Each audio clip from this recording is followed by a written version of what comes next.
Bonjour, chers amis de Canal 10, bonjour, chers amis de Culture Business. Très heureux de vous retrouver encore une fois pour cette émission Culture Business, une émission qui, selon ce qu'on entend, fait son petit bonhomme de chemin depuis 3 ans.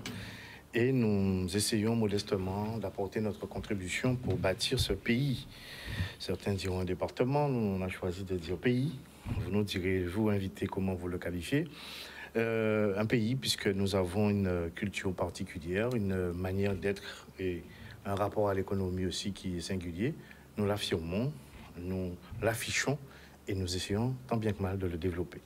Alors aujourd'hui, nous allons faire une émission avec plusieurs sujets, pas de thème central, mais nous avons des invités avec qui nous allons faire connaissance avec eux, qui sont des entrepreneurs. Ils nous diront quel est leur rapport, justement, d'où leur viennent cette envie, cette appétence pour le domaine de l'économie, depuis quand ils ont commencé, qui ils sont et qu'est-ce qui est le ciment, le feu, là, le motivant pour eux. On va parler de plusieurs sujets puisque aujourd'hui, Léna Blue a fait un cri du cœur, donc on va en parler puisque ça touche aussi à l'économie culturelle. On aimerait que ça soit l'industrie culturelle, mais nous on attend encore. On va parler d'autres sujets par rapport à toutes ces questions liées au coco, au traitement de ce produit que nous avons, cette manne financière qui nous regarde et que nous abordons d'une certaine manière. Il y a un festival qui est créé, le Festi Coco, et on va se poser des questions. Les invités réagiront sur cette question aussi. Nous allons présenter aussi le Culture Business Club. Français m'a annoncé la couleur, là, attention. Marronnage économique. Donc, on présentera le Culture Business Club avec cette proposition que nous faisons pour nos amis. Alors, Français, bonjour, ça va? Bonjour, Patrice. Bonjour, ça va? Ça te va bien, le noir? Merci. C'est la première fois que tu viens en noir. Non, quand même pas. En général, tu as toujours des couleurs et c'est vrai, c'est souvent coloré. Voilà. Alors, le message? Marronnage économique. Ça veut dire quoi? D'après toi. Chargé d'histoire, mais le message, c'est que dans le contexte sociopolitique, économique aussi qu'on évolue, tous les entrepreneurs se plaignent en général, soit des charges, soit d'autres choses, et ils ont des difficultés à progresser, à se développer, à développer leur activité. Donc nous, on propose une alternative, c'est-à-dire travailler autrement, fonctionner du jour autrement, c'est-à-dire ensemble. C'est la base. Donc, pour travailler ensemble, il faut qu'on se connaisse. On va le voir tout à l'heure. Et on va faire connaissance avec nous-mêmes. On ne va pas faire de faux semblants. On va se dire les choses. Et quand on connaît les choses, on a moins peur. Très bien. Il faut souligner, on reviendra tout à l'heure sur le sujet, puisque le marronnage, c'est un terme particulier. Exact. Et donc, de mettre le mot économique derrière, ça sous-entend un certain nombre de choses. Exactement. Alors, on présente nos invités. Monsieur Fabulous Thierry, comment ça va? Oui, ça va tranquillement bien. Oh, la voix grave et tout ça. Baryton. Donc, alors, tu es gérant d'une société qui s'appelle l'ingénierie de construction. Exactement. Donc, voilà. Dans l'ingénierie de construction, donc, je suis conducteur de travaux à la base. Donc, je suis ici de la société Vinci.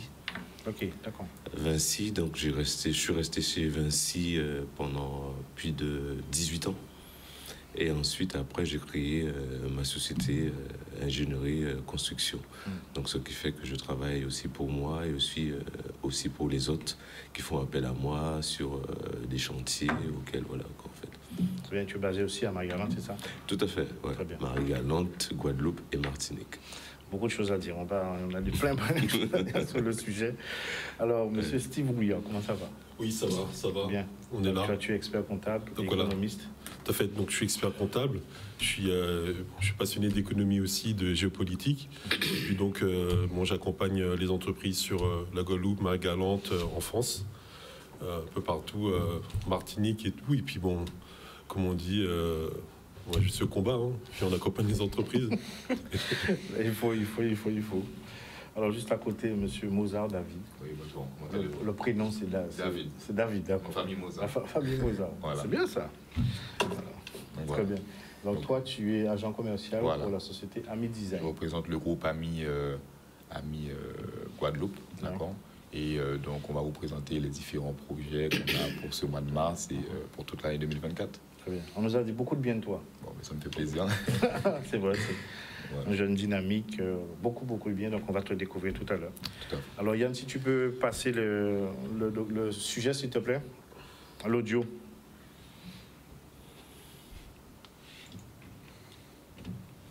Voilà, on va passer, donc il y a, je disais, donc Madame Léna Blou a poussé un coup de gueule, elle fait un audio et il s'en est suivi une pétition. Ça concerne l'industrie culturelle, une nouvelle loi qui va passer au mois de mars. Et donc, il faudrait qu'on soit un peu attentif et mobilisé. Le problème dans tout ça, ce qu'on dit souvent, hein, on est toujours en retard. On a toujours un train de retard. C'est comme pour la loi travail. Les éléments arrivent, le président annonce la loi travail. Et les services, aujourd'hui en Guadeloupe, découvrent la loi travail. On ne sait pas. Voilà, personne n'est en capacité de nous expliquer. Parce que ça fait 1 an qu'il y a déjà eu un certain nombre de départements qui ont expérimenté le dispositif pour le RSA et les 15 et 20 heures c'est déjà expérimenté depuis 1 an. On nous dit l'application, c'est 2024, et nous, on découvre. À chaque fois, et là... C'est dans notre habitude, on est toujours surpris. Voilà. Donc, c'est ce qu'on appelle la veille, justement, au niveau des textes de loi. Je pense que Steve pourra en dire quelques mots, c'est-à-dire d'avoir un coup d'avance, de savoir, parce que les lois n'arrivent pas comme ça. Donc, on arrive là, on est sur le fait accompli, on a des députés, on a des sénateurs, et on n'est pas au courant qu'une telle loi qui va... Tu peux passer, c'est bon? Ok, on va écouter d'abord l'audio pour ceux qui ne connaissent pas, et ensuite on va discuter. Je le transfère et puis c'est de transférer vraiment au maximum de personnes. Et donc, il y a une pétition que j'avais envoyée, mais bon, c'est passé à la trappe parce que peut-être que les gens n'y croyaient pas, mais beaucoup de gens sont intéressés par cette pratique. En tout cas, ça va être voté entre le 7 et le 8, donc c'est quand même important pour nous. Et c'est décrié aujourd'hui pour tous ceux qui enseignent. Voilà, ça se porte bien. Et maintenant, voilà, merci de votre attention. Dit que, comme par hasard. Ouais, voilà, comme par hasard.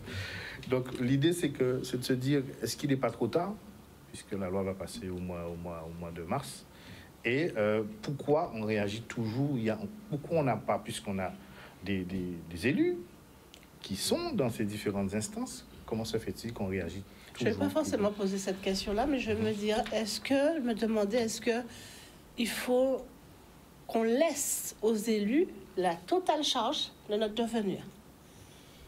C'est comme ça que je pose la question. Ah. Oui, mais Bon, mais qui dit loi dit élu. Oui, mais il n'y a pas que. D'abord, non, mais lorsque c'est voté et pour qu'on puisse abroger la loi, c'est d'abord les élus. Tout à fait. Et ensuite, il y a les élus, on peut oui, se poser mais ce genre de questions, mais c'est d'abord dis... les élus, ce sont les parlementaires.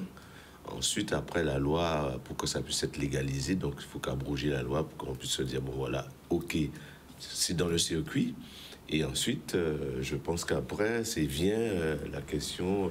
Alors, je précise ma pensée. Voilà. On a des élus, certes, mais quelle relation le monde culturel entretient avec les élus pour faire passer le message, pour dire, exprimer nos besoins? C'est ça aussi. Oui, c'est-à-dire que, bon, c'est... Parce que peut-être qu'ils auraient pu se positionner différemment. Oui, c'est une question d'éducation que je pense, c'est par rapport à la proximité. C'est-à-dire que là où il y a cette fracture, la coupure de tout ça, je pense, c'est que l'élu oublie quand même cette proximité qu'il y a avec la population qui fait que...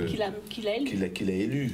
Donc du coup, le problème, on dit toujours que c'est d'abord, en jargon, hein, c'est en larila d'abord, on a senti bitin là, et ensuite, après tu prends les tonations et qu'à partir de là, que ça monte. Et celui que ça monte, au moins, tu as un poids.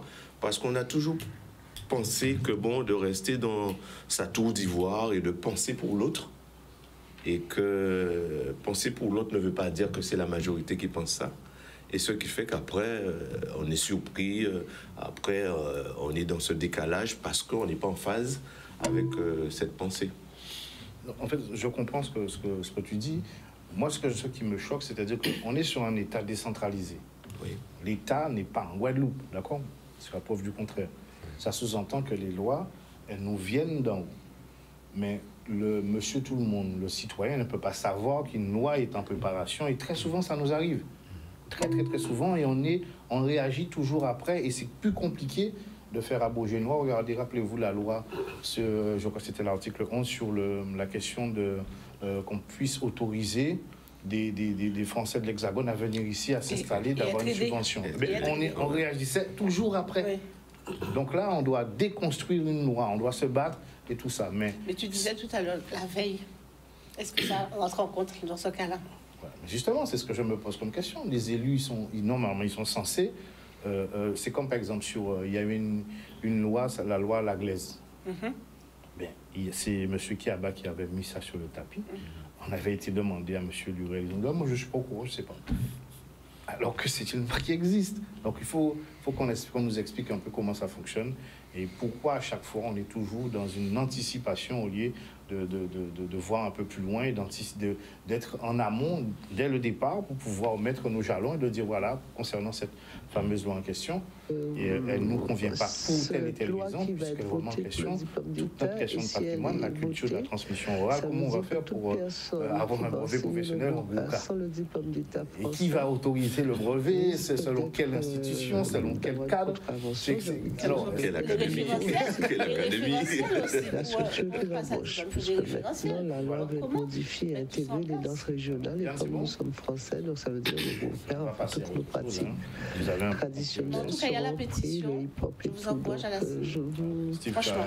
Je le transfère et puis c'est de transférer vraiment au maximum de personnes. Et il y a une pétition que j'avais envoyée, mais bon, c'est passé à la trappe parce que peut-être que les gens n'y croyaient pas. Mais bon, en tout cas, ça va être voté entre le 7 et le 8. Donc c'est quand même important pour nous. C'est quand même une mise en danger pour tous ceux qui enseignent nos groupes. Voilà, merci de votre attention. Et puis la prise de responsabilité en prenant des compétences comme la culture, la santé, l'économie. Donc à un moment donné, on sera probablement obligé de se poser des questions sur une réforme de notre statut. Constitution, oui. Obligatoirement. Voilà, la pétition est à l'image. Donc on est autour de 9142 signatures. Très bien. Donc si vous êtes sensibilisé à cette question, je vous invite à la signer. Ça tourne un peu sur le réseau. Donc c'est un sujet à suivre puisque ça remet en question énormément de choses. Il y a, je crois que vous avez vu, c'est le hip-hop, la dancehall, crunk, afrobeat, tout ce qui est culture et danse populaire qui n'ont pas spécialement de cadre. On apprend sur le tas, on apprend avec les amis, on apprend dans la pratique, c'est pas codifié. Et maintenant, faudra un diplôme. Voilà. On peut comprendre un peu l'origine de la chose. Il faudrait peut-être structurer. Cette loi. Voilà, parce qu'on n'est pas encore en train de déconstruire. Voilà, on va passer au sujet suivant. Si tu peux mettre sur la question du Festi-Coco, s'il te plaît. Image. Voilà, justement là aussi, il y a le Festi-Coco qui est un festival du coco qui est initié depuis un certain nombre de... Ça se passe, c'est la 9e édition, ça va se faire le 8 et le 10 mars. Donc avec des artisans, il y aura aussi tout ce qui est... la 10e édition, pardon. Des villages, il y aura tout ce qui concerne l'art culinaire aussi. Mais maintenant, c'est la question qu'on se pose. Ça, c'est très bien puisqu'on voit que le coco, ça fonctionne. Les gens vivent bien. Il y a toute une filière. Maintenant, est-ce que cette filière est organisée? On ne sait pas vraiment. Hein. On n'a pas l'impression qu'il y a une organisation derrière. La preuve, la semaine dernière, on recevait le gérant d'une société citerne avec les filtres à base de coco. Ouais. Et il disait qu'il était obligé de faire appel à des fournisseurs parce qu'il n'y avait pas suffisamment de matière en Guadeloupe. Est-ce qu'il y a suffisamment de matière? Est-ce qu'il a eu... Parce que mais même dans la Caraïbe. Non, mais il n'a pas vraiment de relation avec eux. Donc, savoir s'il n'y a pas suffisamment de matière, c'est une question qu'on trouve encore. Il utilise le coco vert comme pour faire des filtres concernant tout ce qui est pour les citernes. D'accord. Et donc c'est vraiment une solution pour nous, même écologique. Parce que les cocos, nos fameux amis, là, souvent jettent les cocos n'importe où. Là, il saurait que, bon, voilà, il y a une entreprise qui peut les récupérer à des fins... sur un outil qui est encore une fois très très écologique. D'accord. Malheureusement, il n'y a pas de rencontre entre l'industriel et nos amis. De la structuration. Voilà. Donc c'est parce qu'encore une fois, on n'est pas structuré, encore une fois, on met en place une filière qui fonctionne Aujourd'hui, vous achetez une toute petite bouteille de coco à 4,50 €. Voilà, et ça se vend. Mais malheureusement, c'est ça qu'on peut espérer ici. Nous, on est là pour faire des critiques positives. Il faut vraiment que les acteurs se réunissent et mettent en place une filière pour se protéger déjà, eux, des fameuses lois qui pourraient peut-être venir pour réguler tout ça, parce qu'aujourd'hui, il n'y a pas de régulation. Tout le monde vient chez tout le monde chercher des cocos et on les vend sur le bord de la route. Mais bientôt, l'État va comprendre qu'il perd quelque chose là-dedans, sur les différents... Vous voyez? Donc, bientôt, cette loi-là arrivera aussi, parce qu'on va parler d'hygiène, on va parler de toutes sortes de choses, parce que vous êtes au bord des routes, vous ne payez pas de taxes, il n'y a pas de TVA, et c'est une manne considérable que l'État paie. Gagner pour l'État. D'accord, voilà, à bon entendeur. Salut. Voilà. Oui. Si vous souhaitez réagir, messieurs, oui. C'est interactif. Hein. Ce que je voulais dire, c'est que, par exemple, la filière coco, c'est une filière qu'on doit protéger. Et actuellement, je veux dire, on importe des produits qui viennent de Chine ou d'ailleurs à des prix en tout cas à des prix pour lesquels des fois nos producteurs locaux ne peuvent pas suivre. Et en fait, selon moi, je pense qu'on devrait plus protéger notre production locale. Et donc pour ça, il va falloir qu'on aborde ce sujet-là. Effectivement, on devra éventuellement revoir notre régime statutaire, puisque actuellement, on peut importer n'importe quel produit à partir du moment, bien sûr, qui respecte les normes, mais on n'a pas de limitation à l'entrée sur certains produits. Et donc, on a des artisans qui sont obligés, des fois, de produire à perte. Et notamment, comme vous dites, la filière de coco, si vous voulez, c'est une filière où les acteurs sont, entre guillemets, à moitié en marronnage. Ils peuvent un petit peu jouer sur le régime fiscal, notamment en micro-entreprise. Mais le jour où, comme vous dites, l'État va vraiment vouloir normer, là, on risque de se retrouver avec de la casse. Je pense que les choses sont en train de se mettre en place avec le festival, justement. Il n'y a que des sociétés qui utilisent la matière première du coco, mais qui sont immatriculées. Donc du savon, l'art culinaire, etc. Mais ce sont les balbutiements. On commence à se structurer. Donc, l'appel est lancé. Oui, maintenant, est-ce qu'il y a... Parce que le festival, c'est une manne. Oui. Quand c'est une manne, tout le monde vient s'il y a à manger. Maintenant, sur la question de se mettre ensemble, se mettre sur une table et de se dire, voilà, nous sommes concurrents, mais on n'est pas ennemis, on doit s'organiser pour protéger cette filière-là. C'est ça la question. De faire un festival, tout le monde sera toujours partant, hein. Faire venir la Guadeloupe à un point donné pendant 2 jours, tout le monde voudra y participer. Maintenant, discuter, c'est ça qui nous manque. C'est sur chacune des filières. On a reçu ici même les mécaniciens. Donc, on s'est rendu compte que quand on sort du nombre de mécaniciens qui sont affiliés, qui ont une carte, 800. Et ceux qui sont dans les associations, c'est très, très, très peu. Et tout le monde se plaint. Tout le monde, on se plaint des coûts exorbitants sur la matière première, sur l'huile, sur les questions, sur tout ce qui est le matériel et tout ça, les produits. Mais on n'est pas armé pour se battre.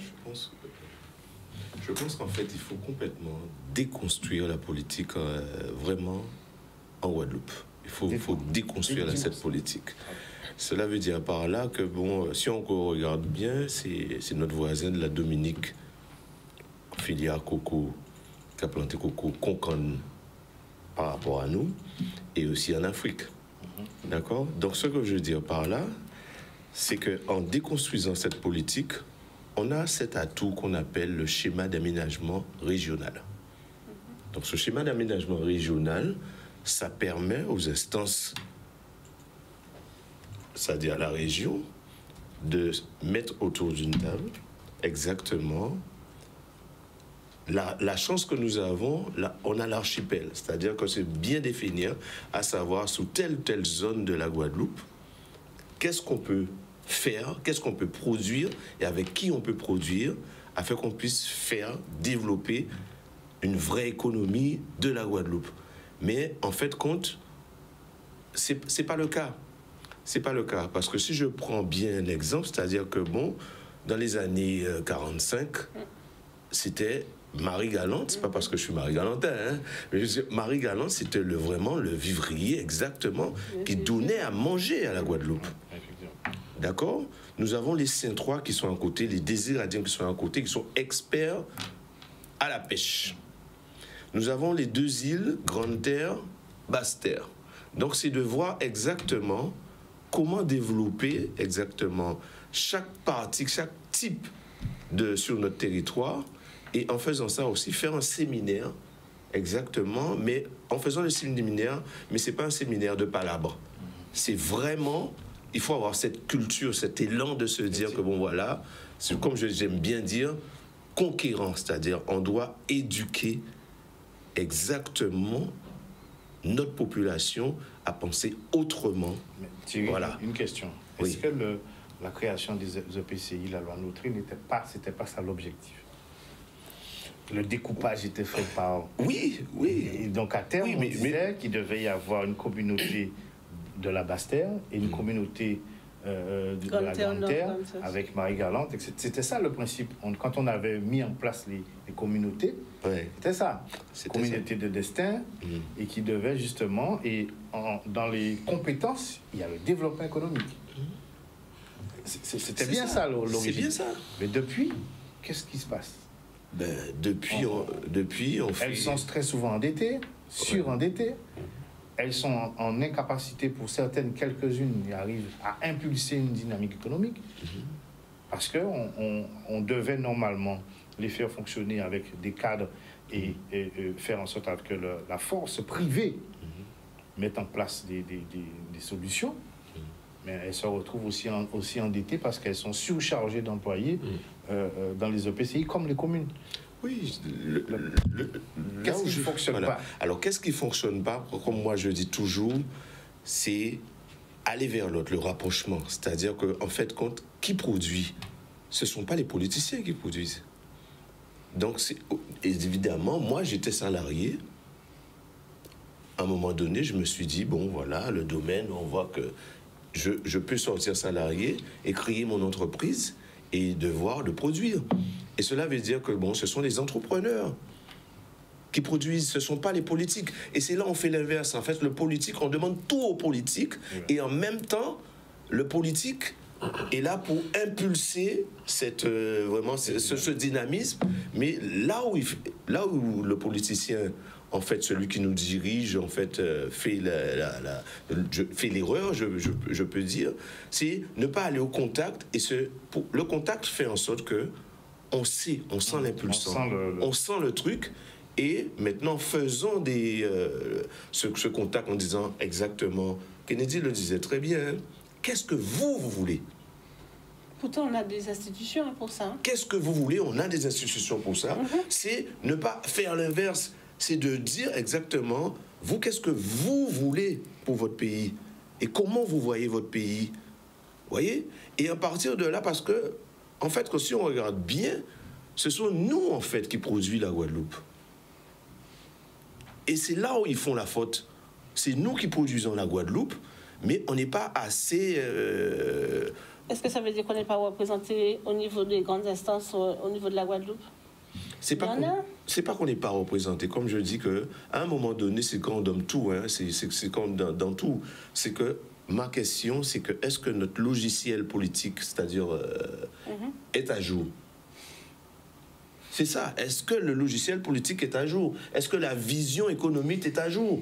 On aura peut-être une réponse puisqu'il y a un prochain congrès bientôt. Est-ce que, parce que on a déjà fait, je ne sais même plus, un énième congrès, on voit que, oui, je vois que le président de la République, sous les 153 points, il nous demande exactement qu'est-ce que nous voulons. Je ne sais pas.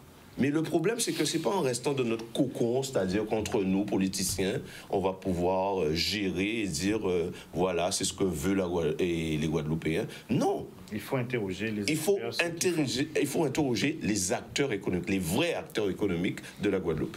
On va revenir après. On part pour la pub et on revient. Page de publicité. On va revenir vers nos amis et puis découvrir un peu ce qu'ils font, qui ils sont.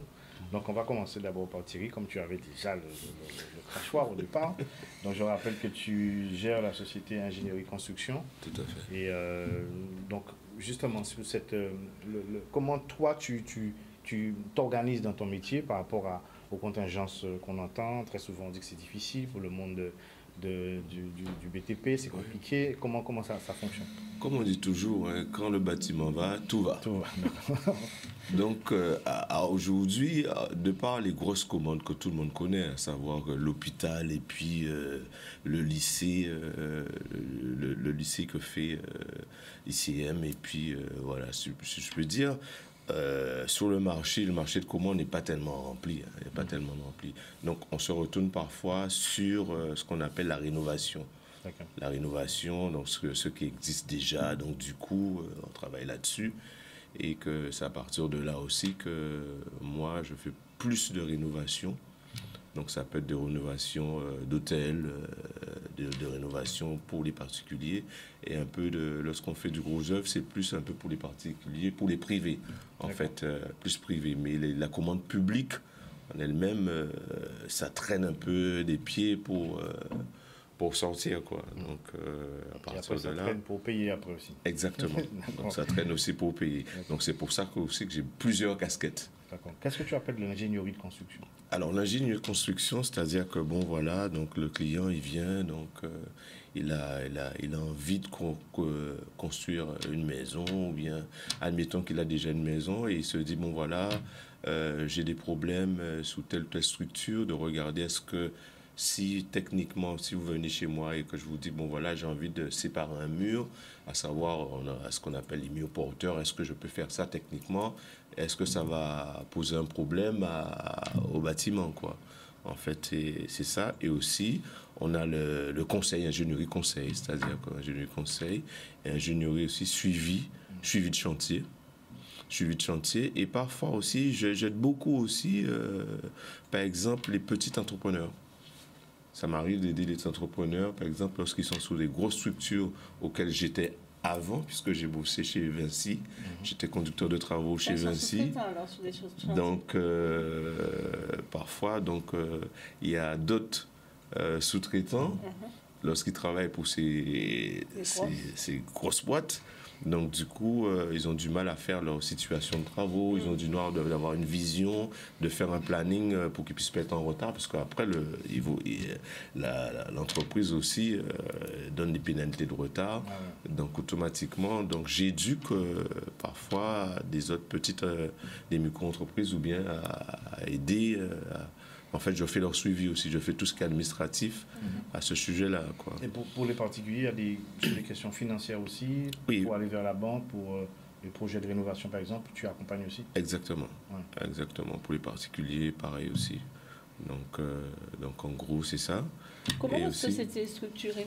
Comment votre société est structurée? Vous avez une équipe? Comment ça se passe? Oui, c'est-à-dire qu'on est à 4 dessus. Donc, à 4, j'ai un ingénieur qui s'occupe gros œuvres, qui fait des plans de béton et tout ça. Donc, ensuite, après, j'ai une secrétaire. J'ai une secrétaire qui s'occupe de tout ce qui est, par exemple, situation de travaux. Et moi, je suis sur le terrain. Aussi, je supervise l'avancement des travaux et puis je me complète avec faire des plannings et puis faire le planning de chantier aussi. Donc, hormis cela, j'ai d'autres casquettes. Justement, on va revenir sur tes casquettes. Oui. On avait fait une émission ici sur l'artisanat, avec la Chambre des métiers, et il remontait dans les différents micro-trottoirs que on disait Guadeloupéen passerier, artisan passerier, va respecter les délais. Est-ce que justement ça te parle tout ça? Est-ce que dans ta relation client, tu fais en sorte de mieux expliciter, de mieux appréhender cette problématique qui est là? Et comment combattre ça? Oui, je pense que c'est un stéréotype. Fais-nous arrêter de dire que Guadeloupéen passerier, en fait. Moi, à ce niveau-là, il faut que nous dépassions ces butins-là, ça. Puisque moi, je pense que peut-être de par ma formation, j'ai eu la chance d'intégrer très tôt le groupe Vinci. Après, je vais prendre l'exemple, par exemple, du groupe ICM. ICM, c'est un groupe local, 100% local. Et donc, on se rend compte que ICM, sans faire trop de pub pour cette société-là, mais c'est vraiment le groupe qui peut concurrencer nos mastodons de Vinci qui sont là, parce que Vinci, il y a plusieurs filiales. Et qu'on a l'ingénierie d'ICM, et puis ce que je veux dire par là, c'est cette philosophie, cette mentalité, cette culture, puisque bon, lorsqu'on regarde sans pour cela faire d'amalgame, comme je me dis bien, hein, donc la majeure partie des 4 DCM, ce sont des Antillais. Je peux prendre Gadarcan aussi, pareil. Donc ce sont des groupes guadeloupéens, en fait, qui défendent vraiment ce truc-là, le savoir-faire guadeloupéen, l'ingénierie guadeloupéenne, quoi. Donc ça, là-dessus, je pense que c'est obsolète de dire qu'on ne sait pas faire. Mais c'est vrai qu'il y a une minorité, mais la majeure partie... Je ne vais pas dire qu'on ne sait pas faire, c'est pas ce qu'on dit. Hein, parce que oui. On dit qu'il y a des gens qui ne sont pas sérieux. Oui. Donc, mais donc il faut dire que ce sont ces gens-là et pas les Guadeloupéens. Voilà, pas les Guadeloupéens, ce sont ces gens-là. Pas de généralisation. Il ne faut pas généraliser, puisque nous avons la culture, on sait. Maintenant, pour avoir démarré, j'ai eu 2 mentors qui étaient à l'époque M. Véléen. M. Véléen, à l'époque, lorsque j'ai démarré chez Vinci, j'étais exactement chez Dodin. C'est une filiale de Vinci, après qui a été engloutie avec GTM maintenant. À l'époque, nous avons M. Véléen, qui est ingénieur, M. Anslade. Donc, à cette époque-là, il n'y avait pas beaucoup de cadres conducteurs de travaux antillais. Donc, si je peux prendre l'exemple, on était peut-être à 5.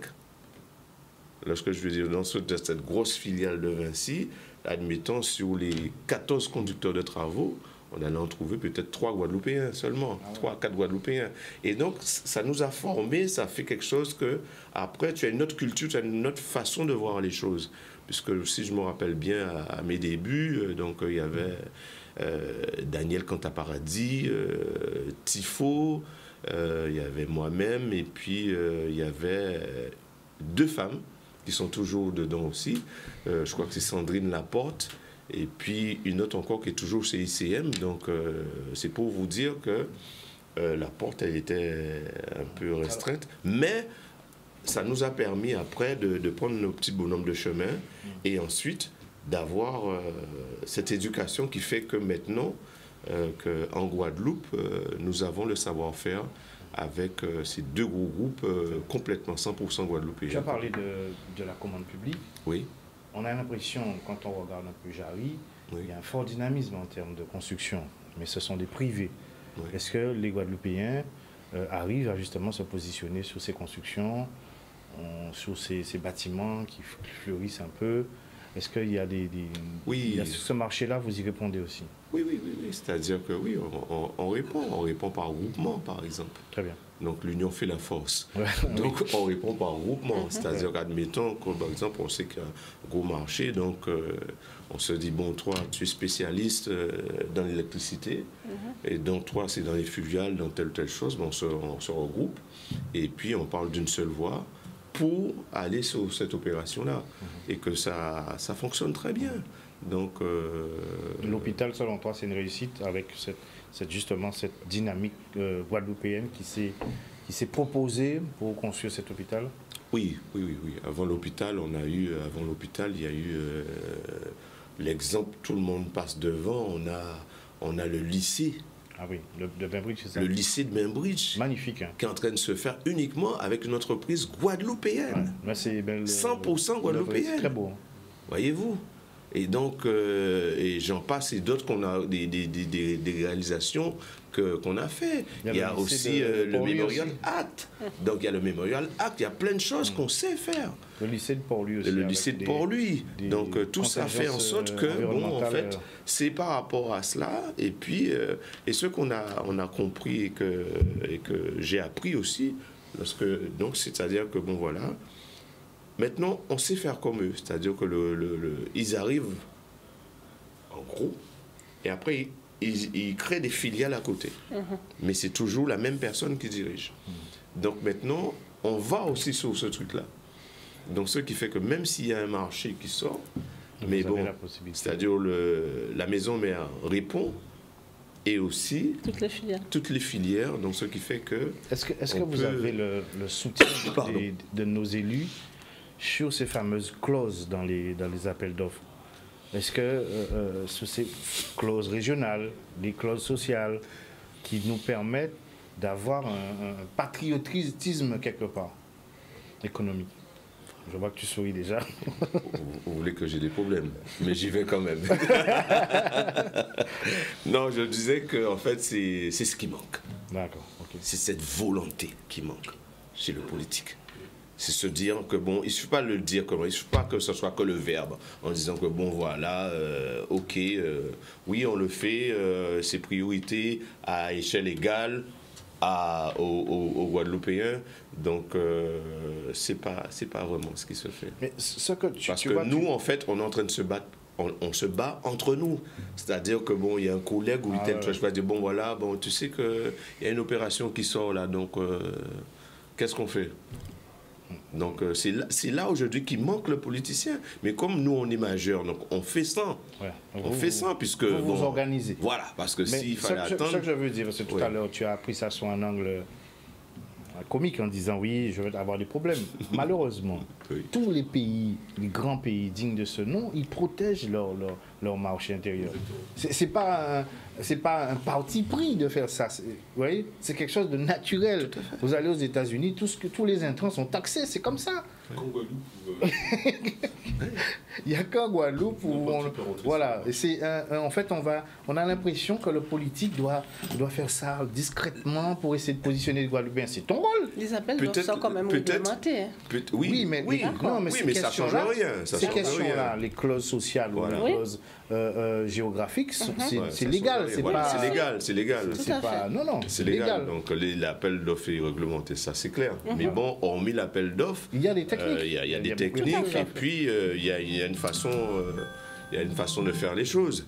Puisque moi, je dis que bon, puisque nous, instinctivement, lorsque les opérations sortent, ben, c'est pas parce que, bon, voilà, tu es un concurrent que je vais dire que je ne vais pas t'appeler. Je vais t'appeler, je vais te dire, bon, voilà, tu as vu tel lot, donc ça fait tant millions. Donc, voilà, on se comprend. Au lieu d'aller tout seul là-dessus, qu'est-ce qu'on fait? On reste un mois, même pas un mois, peut-être 3 semaines, et puis on regarde exactement la faisabilité de dire comment monter le dossier exactement, et pour qu'on puisse vraiment avoir ce marché. Alors vous nous disiez tout à l'heure justement que la commande publique se fait attendre, et à ce moment-là, quelle stratégie que vous mettez en place par rapport au marché des particuliers? Ça va aider d'autres qui sont aussi dans le domaine. Alors, quelles sont bon, c'est-à-dire que bon, il y a plusieurs catégories. Il y a plusieurs catégories d'entreprises parce que bon, quelque part, on va aller, on fait des pubs, on va aller sur, par exemple, se dire que bon voilà, comme font les autres, en disant que si tu veux reprendre ta charpente, je peux te donner la possibilité de le payer en 15-10 fois. Donc, ça incite à celui parce que bon, quelque part, avoir un crédit, c'est difficile d'avoir le crédit. Et que, sachant qu'en mettant en place ce genre de formule, donc je veux dire, le Guadeloupéen moyen va se dire, bon, pour machin, vu que je ne peux pas avoir de crédit, mais il faut avoir un roulement pour faire ça. Il faut avoir un roulement. C'est à partir du roulement, donc du coup, 3 clients, tu vas te dire, bon, j'irai plus vers cette solution-là que de faire un prêt. Parce qu'après, moi, je vais t'inciter à te dire, par exemple, bon, lorsque tu es là, il y a tellement de dépenses peut-être inutiles que tu fais que est-ce que ces dépenses-là, tu es obligé de le faire? Donc, du coup, moi, je te dis, bon, je prends un exemple très simple. Acheter un portable à 1 500 €, quelle est la différence avec un portable qui fait 300 €? Donc, du coup, qu'est-ce qu'on fait? Donc, on dit, bon, voilà, il y a telle chose.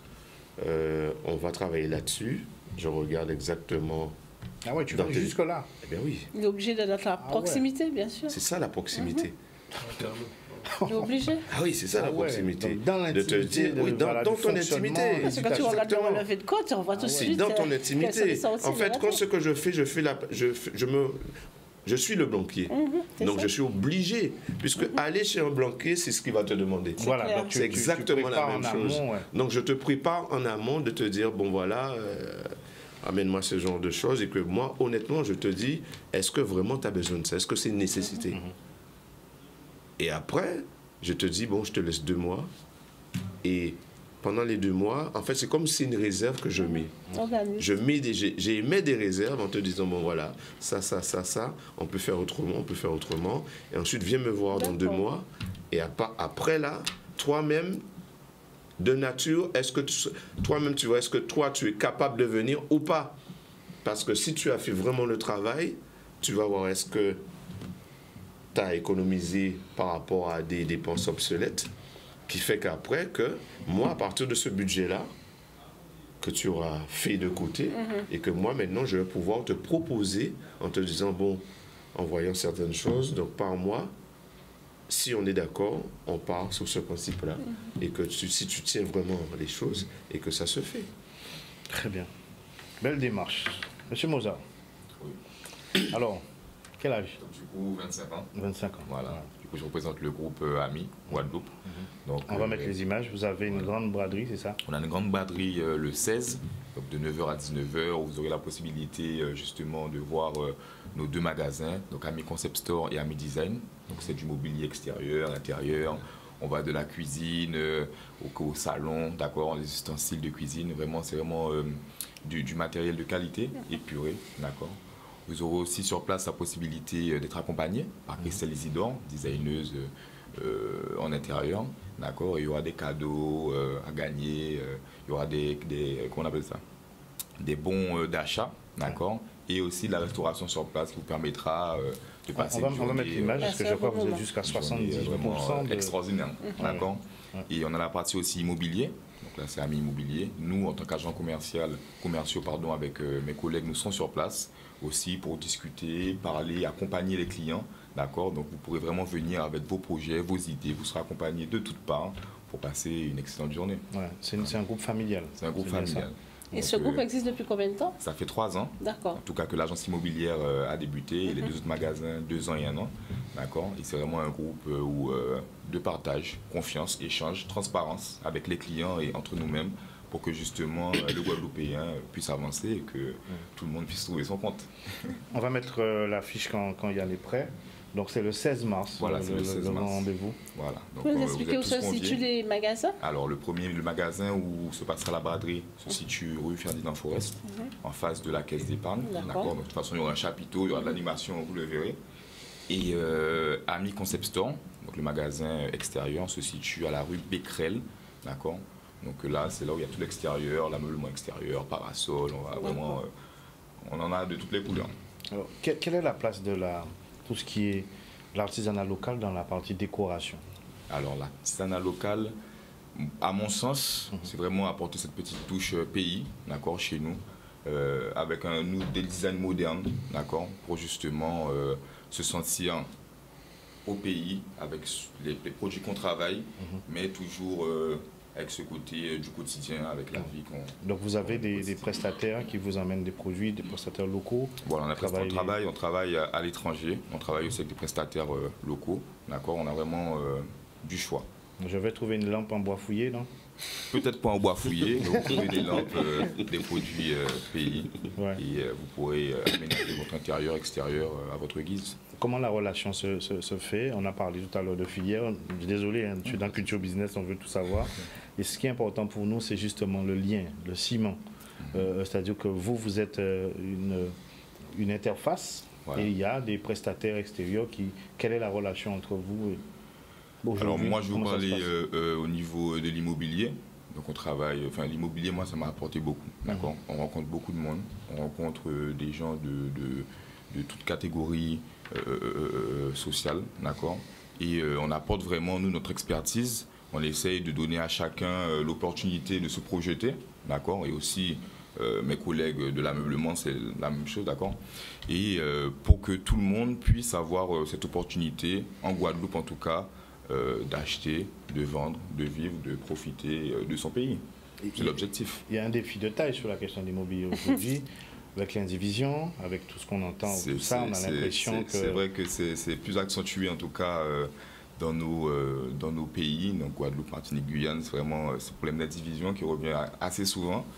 Et moi, je pense qu'il faudrait que, voilà, comme l'idée de l'émission, c'est que tout le monde s'unisse, qu'on cherche des solutions, qu'on ne crée pas des problèmes, mais qu'on cherche des solutions, d'accord, et que tout le monde y mette du sien. Si tout le monde y met du sien, je pense que ça va avancer. Il faut être positif, il faut rester... Dans le cadre du marronnage économique, est-ce que vous avez, je pense que vous n'allez pas le dire à l'antenne, mais bon, est-ce qu'on fait attention parce qu'on est sur une île, hein. Ouais. Nous, on est engagé, on l'assume. Donc, il y a une manière aussi, on a parlé de protectorat. Comment vous travaillez à faire en sorte que les Guadeloupéens arrivent à trouver leur compte et qu'on ne soit pas dans une dynamique de dilapider tout ce qu'on a et qu'on fasse des apports extérieurs? C'est dans la transparence. C'est aussi avec l'envie du client, d'accord, ce qu'il souhaite faire. D'accord. Et voilà, on les accompagne au mieux. On n'est pas là pour forcément dire quoi faire, mais plutôt apporter des solutions, voilà. Montrer un peu le chemin, aiguiller, d'accord. Et après, le client, justement, décide de ce qu'il veut. Mais bon, l'objectif, c'est quand même que le Guadeloupéen puisse quand même rester maître de son territoire. Très bien. Et voilà. Il est bon, le petit. Est-ce que justement, la question que je voulais te poser par rapport à justement ces questions d'immobilier, sur la question du conseil, il y a, quand on va dans les familles, il y a une manière de parler, il y a tout ça. Il y a une manière de parler, il y a une manière aussi de rassurer. De rassurer, de faire les choses. C'est-à-dire, comme disait monsieur tout à l'heure, c'est aussi question de financement, d'accord, parce qu'on parle d'argent. Et il faut vraiment aiguiller, on aiguille les personnes de A à Z, d'accord, du montage du dossier jusqu'à l'offre d'achat, jusqu'à l'achat, enfin voilà, de A à Z. Et on est en toute transparence. Si quelque chose ne va pas, on vous l'indiquera, d'accord. On essaiera de vous aider justement à avancer, mais si ça ne passe pas, ça ne passe pas. Alors, qu'est-ce que tu as en priorité des achats pour quelqu'un qui veut, comment dire, par rapport à pour la maison ou bien l'immobilier business? Alors, ces temps-ci, on a beaucoup d'immobilier business, de projets locatifs, d'accord, et beaucoup de jeunes aussi qui se lancent, on en voit de plus en plus, de jeunes de mon âge, même plus jeunes, hein, des fois, qui ont des projets solides, qui veulent investir, qui investissent sur leur île. Et donc, moi, en tout cas, ça me donne l'envie de continuer, de travailler et de me donner à 100%, quoi, pour la Guadeloupe. Moi, je dis que c'est une bonne chose. Et c'est l'occasion aussi de mettre en avant. On avait reçu Mme Morin avant. Justement. Et en fait, le problème qu'elle avait posé, c'est que quand on démarche auprès de locaux, ils sont un peu réfractaires. Alors que quand ce sont d'autres agences qui arrivent, c'est plus facile pour elles. Est-ce que toi, tu rencontres ce souci-là? On le voit, mais bon, avec mon collègue, on a la même tranche d'âge.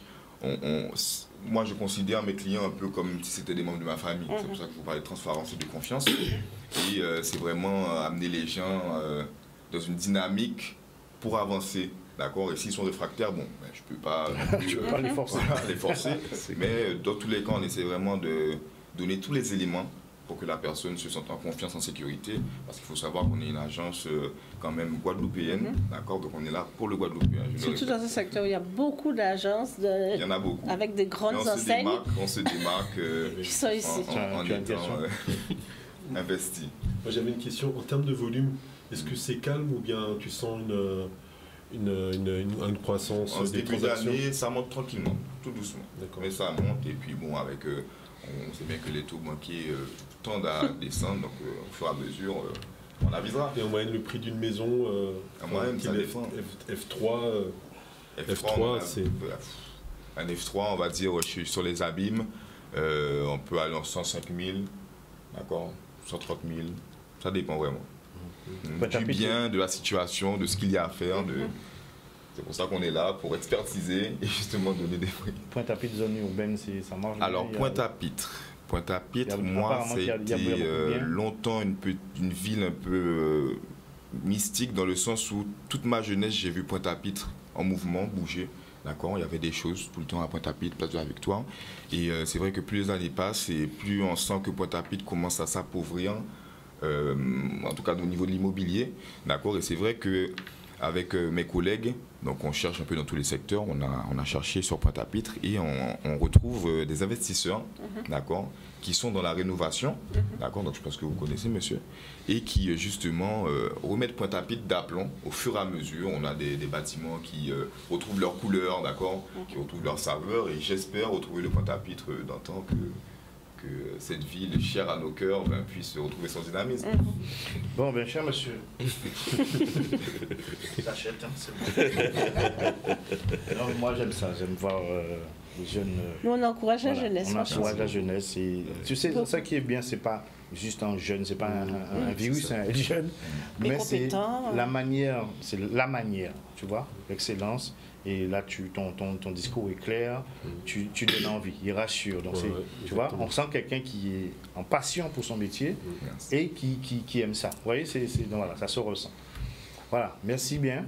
On va rappeler le numéro de téléphone. Steve, si on veut te contacter, on rappelle que tu es expert comptable. Tout à fait. Ouais. Alors, mon numéro de téléphone est 06 90 59 09 76. Je peux reprendre doucement. 06 90 59 09 76. Donc, je suis à disposition pour accompagner les chefs d'entreprise et les aider de sortir de cette phase post-Covid qui est un peu difficile. Est-ce qu'on pourra trouver chez toi un accompagnement au niveau de la fiscalité? Oui, tout à fait. On accompagne, bon, c'est assez classique, hein, déclaration style TVA, IS. On accompagne sur les établissements des états financiers. Et c'est surtout en fait apporter des conseils pour soit qu'ils puissent réaliser des opportunités et des conseils aussi pour éviter effectivement des pertes sur des opérations et arriver qui mèneraient à des grosses difficultés. Donc, faites-vous accompagner. Steve sera très souvent avec nous puisque nous avons mis en place un accord, donc il viendra plus souvent pour donner des conseils, tout ça. Numéro de téléphone, Thierry.